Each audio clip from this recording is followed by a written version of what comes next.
مولانا صاحب بعض جگہوں پر وضو کے لیے کوئی مناسب انتظام نہیں ہوتا، کوئی بیٹھنے کی جگہ نہیں ہوتی، اور وہاں پر بیسن کے اوپر وضو کرنا پڑتا ہے، جہاں پر خصوصاً پیر دھونے کے لیے بہت دقت ہے، اس کو پیر کو اٹھا کے اس بیسن پہ رکھنا بہت دقت ہے۔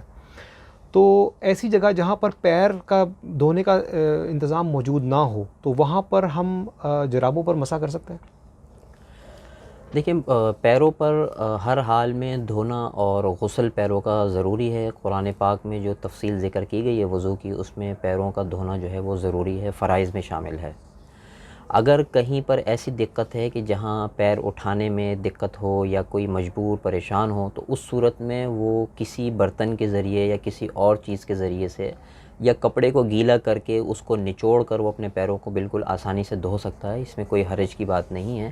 لیکن اس طریقے سے اس کو عذر سمجھتے ہوئے موزوں پر یا جرابوں پر مسح کر لے گا تو وہ مسح کافی نہیں ہوگا اور اس کا وضو پورا نہیں ہوگا۔ پیروں کا دھونا بہرحال ضروری ہو۔ جزاک اللہ خیر۔